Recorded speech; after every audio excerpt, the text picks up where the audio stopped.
ሰላም ጓደኞቼ፣ ዛሬ ትልቅ ሚስጥር ላካፍላችሁ ፈልጋለሁ። ይህም ጠንካራ ሰዎች በየቀኑ የሚጠቀሙበት ነው።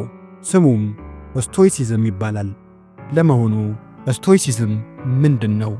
እናም ለመረጋጋት፣ ደስተኛ ለመሆንና ውስጣችሁን ጠንካራ ለማድረግ እንዴት ነው የምትጠቀሙት የሚለውን በጋራ ሆነን እናየዋለን።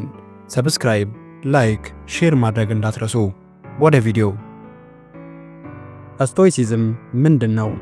ከረጅም ዘመናት በፊት በጥንታዊ ግሪክና ሮም የተወሰኑ ስማርት የሆኑ ሰዎች ምንም ሕይወት ከባድ ብትሆንባቸውም እንኳን የመረጋጋት ዘዴን አገኙ። ስሙንም ስቶይሲዝም ብለው ሰየሙት። አንድን ሰው ስቶይክ ነው የምንለው ምንም ነገሮች ወደ መጥፎ እያመሩ ቢሆኑም እንኳን በሕይወቱ ጠንካራ ሆኖ መቆየት ሲችል ነው። እነዚህ ሰዎች አያለቅሱም፣ በሚናደዱ ሰዓት እንኳን የተረጋጉ ናቸው። በተመስጦ ይተነፍሳሉ፣ ከማድረጋቸው በፊት ያስባሉ። እናም ይህንን ነገር መቆጣጠር እችላለሁን ብለው ይጠይቃሉ። መቆጣጠር ካልቻሉ ለዛ ነገር ሰዓታቸውን አያጠፉም። የስቶይክን ሚስጥር ትሪክ ማድረግ ላስተምራችሁ። ሁለት ትላልቅ ክቦች እንዳሉ አስቡ። የመጀመሪያው ሰርክል ውስጥ እናንተ መቆጣጠር የምትችሉት ነገር እንዳለ አስቡ።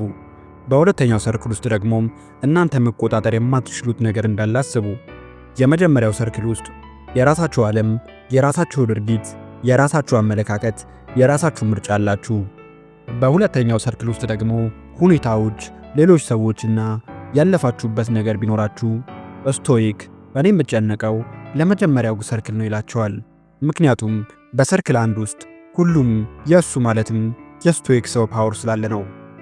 አንድ አጭር ታሪክ ልንገራችሁ። ሳም የተባለ አንድ ልጅ ነበር። አንድ ቀን መጫወቻ አሻንጉሊቱ ጠፋበት። በዚህም የተነሳ ማልቀስና መጨነቅ ፈልጎ ነበር። ነገር ግን አባቱ ምን እንዳለው አስታወሰ።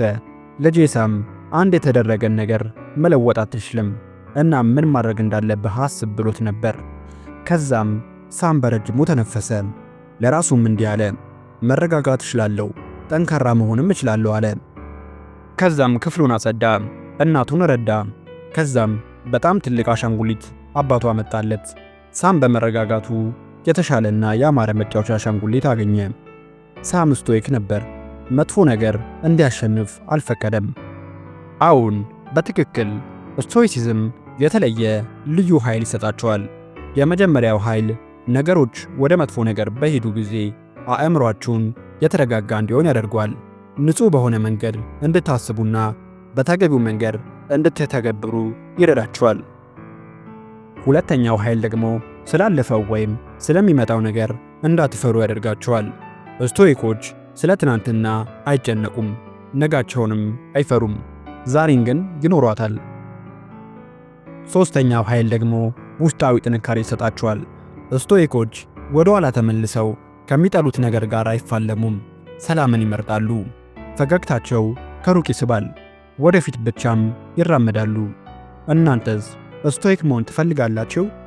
እና ስቶይክ ለመሆን ከምን ልጀምር ካላችሁ፣ በምትናደዱበት ጊዜ በመጀመሪያ በጥልቀት ተንፍሱ። ከዛም ይህንን ነገር መቆጣጠር እችላለሁ ብላችሁ ራሳችሁን ጠይቁ።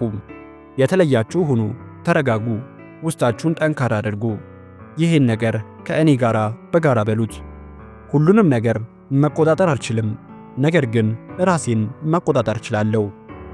ከምታስቡት በላይ ጠንካራ ናችሁ። በውስጣችሁ የስቶይክ ልብ አላችሁ። በየቀኑ ተጠቀሙት። ከዛም በውስጣችሁ ሰላምና ኃይል ይኖራችኋል። ይህንን ቪዲዮ ከወደዳችሁት ላይክ፣ ሼር እና ሰብስክራይብ ማድረግ እንዳትረሱ። በጋራ ጠንካራ ሆነን እንደግ። ውድ ስቶይክ ጓደኞቼ፣ በቀጣይ ቪዲዮ እስክንገናኝ ቸር ያቆየን።